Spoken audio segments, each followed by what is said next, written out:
Bismillahirrahmanirrahim. Assalamu alaikum students. Hopefully you are feeling fine.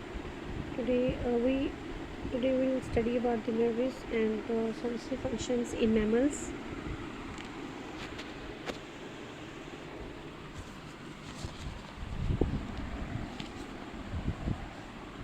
First of all, we will see about the brain. Mammals have basic structures of the vertebrate nervous system. They have complex nervous and sensory organs. Uh, because because of their active lifestyles, and they have enlarged cerebral hemisphere and the cerebellum. ठीक है, उनका जो brain part है जिसको cerebral hemisphere कहते हैं और cerebellum कहते हैं, ये इनलार्ज्ड हैं as compare to the other groups of the vertebrates. ठीक है, and most functions this are performed by enlarged cerebral cortex. ठीक है, जो उनके सेरिब्रल कॉर्टेक्स हैं, जिनको न्यू कॉर्टेक्स भी कहते हैं, वो ज़्यादातर फंक्शंस जो हैं वो परफॉर्म करते हैं. Okay students, we will see about the sense organs next. This first of all we will see about the sense of the touch. ठीक है, sense of touch is well developed in mammals, and receptors, these are associated with the basis of hair follicles, and they are stimulated when a hair is displaced. Okay, so this is about the sense of the touch, and next we will study about the olfaction. The fossil skull show the elongate snouts. उनका जो snout है वो elongated है, and it had olfactory epithelium. Fossils of the skulls also show enlarged olfactory regions, and it indicates the olfaction was an important sense in early mammals. Olfaction is still an important sense for many mammals. Mammals can receive olfactory stimuli from long distance during day or night. The olfactory जो senses हैं, these are helpful for the mammals to locate food, to recognize the members of the same species, and to avoid the predators. Okay, so this is about the olfactory sense organs, and next we will study about the ear. Auditory senses, they were important to early mammals. ठीक है, बहुत important थी ना. सबसे पहले जो mammals थे ये डिपेंड करते थे ऑडिटरी सेंसेस के ऊपर. And more recent adaptations in mammals, these are ear flap, जिनको पिना कहते हैं, and the external ear canal. The ear canal leads to tympani. Tympanum directs sound to the middle ear. The middle ear actually contains 3 ear ossicles. ठीक है, 3 जो उनके year हैं उनकी ossicles हैं, ओसिकल्स बोन्स हैं ये. ठीक है, और ये ओसिकल्स जो हैं ये कंडक्ट करती हैं वाइब्रेशंस को to the inner ear. The sensory patch of the inner ear contains sound receptors. The sound receptor is long and coiled structure. ठीक है, ये जो साउंड रिसेप्टर है ना ये लॉन्ग स्ट्रक्चर होता है और ये कॉइल्ड है.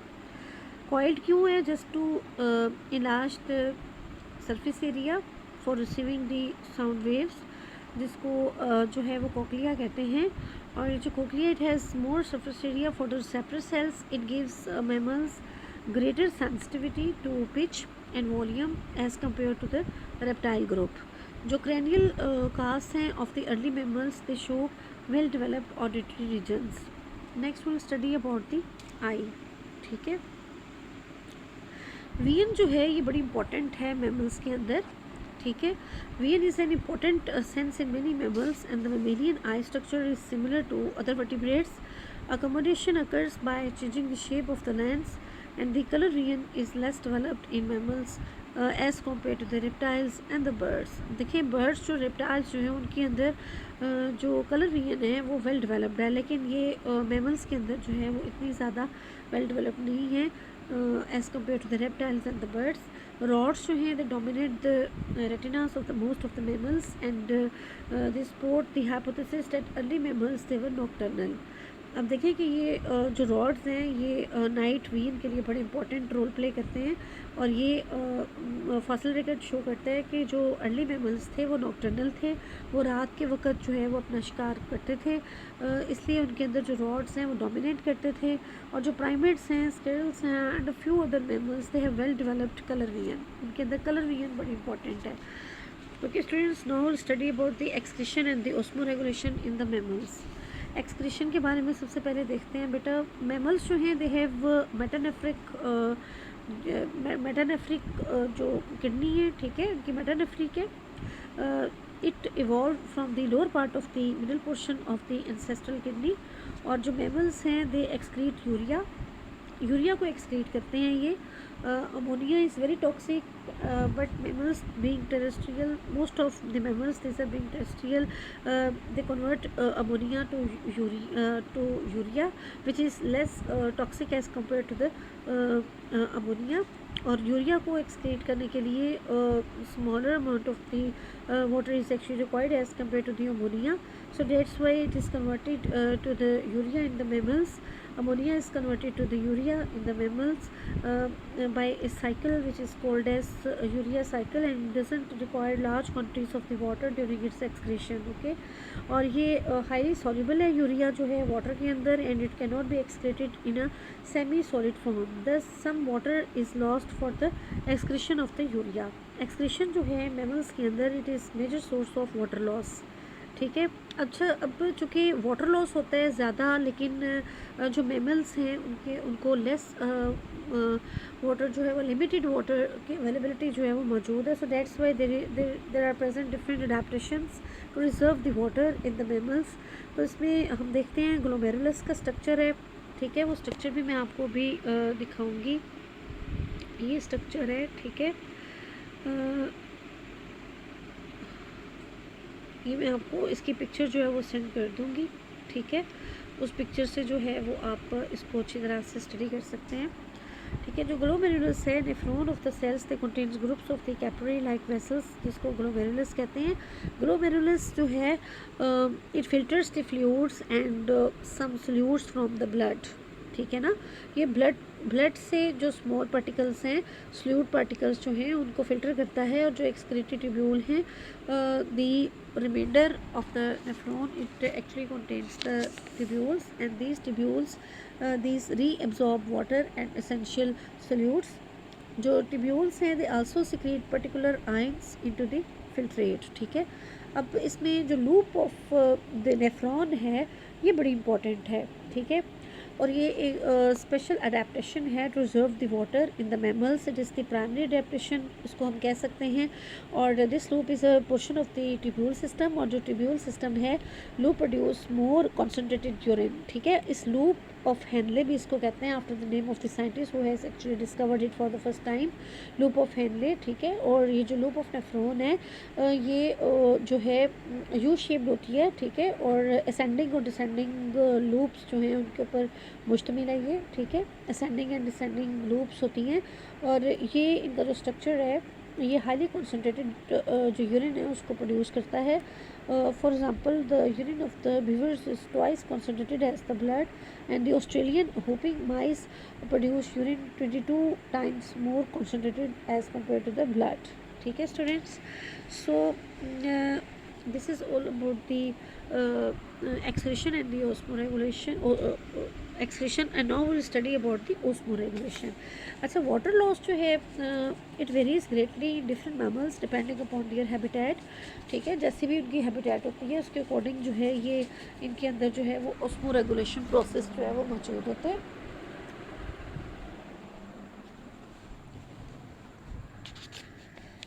Water is lost during through the urine, feces and evaporation from the sweat glands and respiratory surfaces।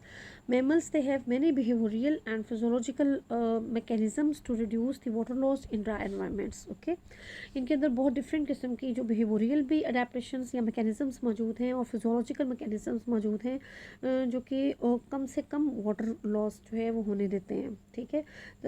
वो बॉडी को डिहाइड्रेशन से बचाते हैं। And the kangaroos animals. Rat इसकी एग्जांपल है आपकी बुक के अंदर। It is capable of the extreme water conservation and lives in the south western deserts of the United States and Mexico. ठीक है, ये रहता किधर है? कैंगरू रैट जो है ये साउथ वेस्टर्न डेजर्ट्स हैं यूनाइटेड स्टेट्स में और मैक्सिको में, वहाँ पे रहता है। And it survives without drinking water. ये पानी नहीं पीता और फिर भी सर्वाइव करता है।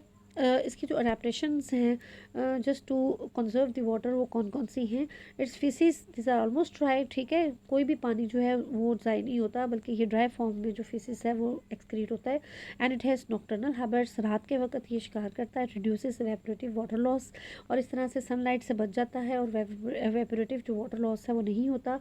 और जो वाटर एयर है it condensed in the respiratory passages by the cooler nasal passages and it minimises the respiratory water loss. Okay, इसके अलावा low protein diet reduces urea production. देखिए इनकी जो डाइट है वो उसमें प्रोटीन लेवल जो है वो इतना नहीं होता। ठीक है, और इस तरह से यूरिया प्रोडक्शन जो है वो कम से कम होती है। Thus it minimises the excretory water loss. इस तरह से ये जो यूरिया के साथ वाटर लॉस होता है उसको भी मिनिमाइज़ करते हैं।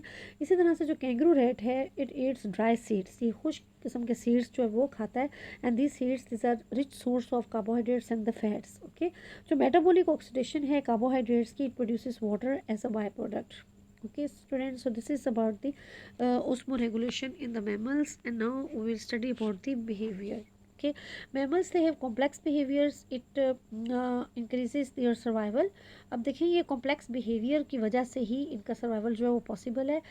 जो व्हील है इट क्यूज़ व्हील जो व्हील क्यूज़ हैं मतलब इशारे देते हैं ये जो नज़र आ सकते हैं। And this are often used in the communication. ये एक मेंबर से कम्युनिकेट करने के लिए दूसरे मेंबर के साथ ये व्हील क्यूज़ देते हैं। If a cat sees a dog और द अदर पोटेंशियल थ्रेट्स, ठीक है, कोई प्रेडेटर को देख लेते हैं, इट ब्रिसल्स। ठीक है, ब्रिसल्स का क्या मतलब है कि ये जो है वो ब्रिसलिंग कर देते हैं और अपनी फर को खड़ा कर देते हैं। ठीक है, जो फर होती है इनके बॉडी के ऊपर उसको ये जो है वो इरेक्ट पोजीशन में खड़ा कर लेते हैं। And arch its backs and open its mouth, और माउथ को ओपन कर देते हैं। ये एक पोस्चर है just to show the other members of the same species that there is existing danger, there is existing a predator. Okay, so जो tell waging है यानी कि दुम का हिलाना डॉग्स के अंदर वो भी डिस्प्ले करता है सिमिलर मैसेज को। और जो वुल्फ है वो डिफीट करती है फाइट को with other wolfs lies on its back. Okay, and it exposes the vulnerable throat and the belly. Similar जो बिहेवियर है वो डिस्प्ले होता है by a male which has become subordinate to another male. ठीक है, यानी कि दोनों की फ़ाइट होती है और जो एक मेल है वो उसकी मान लेता है और जो दूसरा है वो विन कर जाता है। It reduces conflict with in a social group, और इस तरह से जो डिफरेंट सोशल ग्रुप्स हैं उनके दरमियान में जो कॉन्फ्लिक्शन है वो कम हो जाती है। ओके, अब हम देखते हैं कि what are the role of pheromones and chemicals in the mammals. Mammals में फिरामोन्स जो है वो प्रोड्यूस होते हैं। फिरामोन्स एंड अदर केमिकल्स जो हैं वो डिफरेंट फंक्शंस परफॉर्म करते हैं मैमल्स के अंदर। फिरामोन्स जो हैं ये अपने मेंबर्स को of the same species recognise करने में हेल्पफुल है, और इसके अलावा ये आइडेंटिफाई करता है members of the opposite sex को। Okay, and these are also used to know the reproductive status of the member of the opposite sex. ठीक है ना, इनके सिलेक्शन में भी इन्वॉल्व है। और इसके अलावा जो फिरामोन्स हैं ये रिड्यूस करते हैं सेक्सुअल बिहेवियर को। फिरामोन्स जो हैं ये हेल्प करते हैं just to establish and recognise territories and remove the predators. Okay, इसके अलावा जो फिरामोन्स हैं उनका एक और बड़ा इंपॉर्टेंट फंक्शन होता है। The young of the many mammalian species the recognise their parents by the smell. ठीक है, और इसी तरह से पेरेंट्स जो हैं वो भी अपने बच्चों को भी स्मेल जो है स्मेल से आइडेंटिफाई करते हैं। फिर इसके अलावा जो बुक एल्क है यानी कि डियर जो है ये स्मेल करता है राम्स को, यानी कि दुम और पिछली टांगों की जो वहाँ से जो ऑर्डर निकलती है फीमेल्स की उसको ये जो है वो आइडेंटिफाई करता है ड्यूरिंग द ब्रीडिंग सीजन। और जो मेल है वो रिकग्नाइज करता है फीमेल को reproductive period by the smell. और they also urinate on their own bellies and under the hair. It shows their reproductive status to the females and the other males. ठीक है, एक posture है जो जो है वो यूज़ होता है और इसके अलावा कुछ मेल मैमल्स हैं जो यूरिनेट करते हैं on objects in the environment, और जो कि इस्टेब्लिश करते हैं टेरिटरीज़ को, यानी कि यूरिनेट कर लेते हैं और ये आउटर मोस्ट बाउंड्री जो है अपनी टेरिटरीज़ की वो मार्क कर लेते हैं। It makes the females familiar with year orders, और ये जो ऑर्डर होती है मेल की, वो फीमेल जो है उसको वो आइडेंटिफाई कर सकती है। ठीक है। रैबिट्स और जो रोडेंट्स हैं they separate urine on a member of the opposite sex and it informs the second individual of the first readiness to meet mate. ठीक है। और जो शंक्स हैं they use chemicals to keep the predators away, right. And now we'll study about the role of the auditory and tactile communications in the next video.